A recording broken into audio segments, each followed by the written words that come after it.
கட்டுரைகளும் இடம்பெற்றுள்ளது. 1900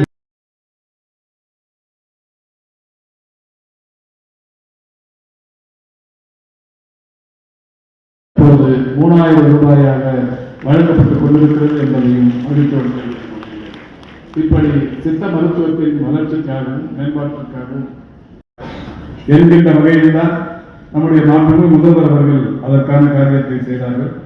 அது நிச்சயம் மிக விரைவில் ஈடேறும். 2 கோடி ரூபாய் அதற்கான அலுவலக செலவுக்காக ஒதுக்கீடும் செய்யப்பட்டது.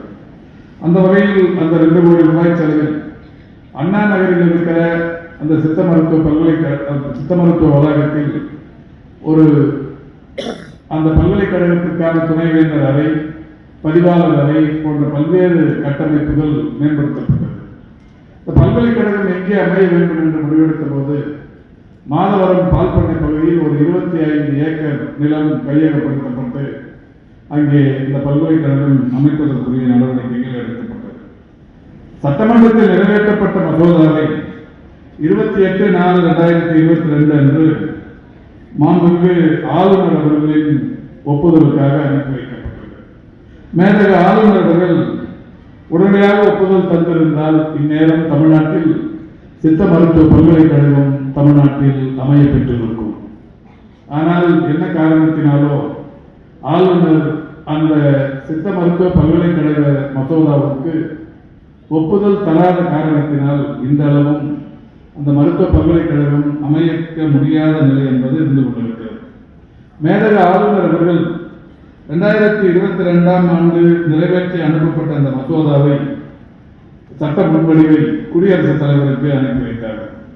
குடியரசுத் தலைவரை பொறுத்தவரை அந்த சட்ட முன்வடிவில் சில விதிமுறைகள் முறையாக இல்லை, தேசிய ஆணைய சட்டத்தின்படி இல்லை என்றெல்லாம் சொல்லி 2020 உள்ள பிரிவுகளுக்கு ஏற்றவாறு இல்லை என்று தெரிவித்து அதை தமிழ்நாட்டுக்கு திருப்பி அனுப்பி வைத்தார்கள்.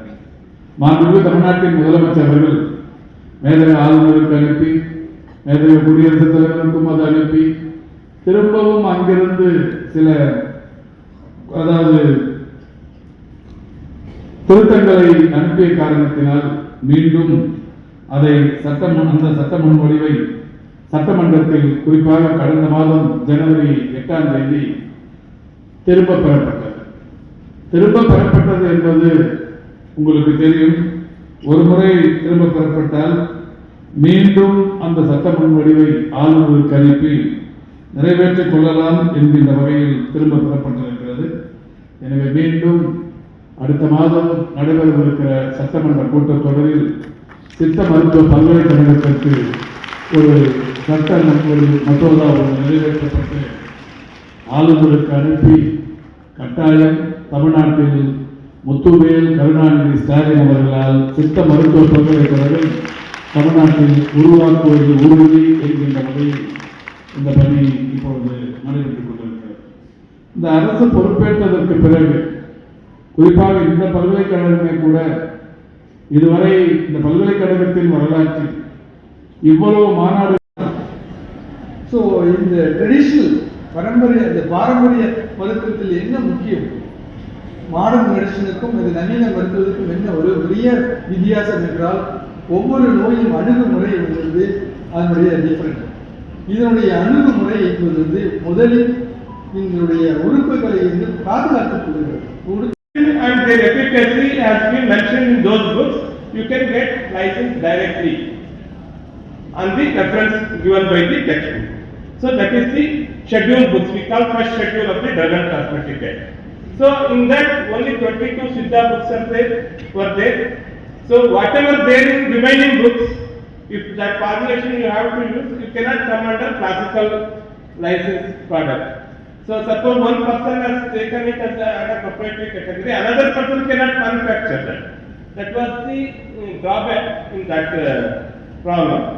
So now government of சித்த மருத்துவ பேராசிரியர்களும் 789 பட்ட மேற்படிப்பு மாணவர்களும் 235 பட்ட படிப்பு மாணவர்களும் கலந்து கொண்டுள்ளனர். இந்த மாநாட்டில் மொத்தம் 517 ஆராய்ச்சி கட்டுரைகள் பெறப்பட்டது. அதில் 274 கட்டுரைகள் மட்டும் தேர்ந்தெடுக்கப்பட்டு 127 கட்டுரைகள் நேரடியாக சமர்ப்பிக்கப்படப்போகிறது. மேலும் 147 ஆய்வுக் கட்டுரைகள் பலகை பதிவாக போஸ்டர் பிரசன்டேஷனாக சமர்ப்பிக்கப்பட உள்ளது.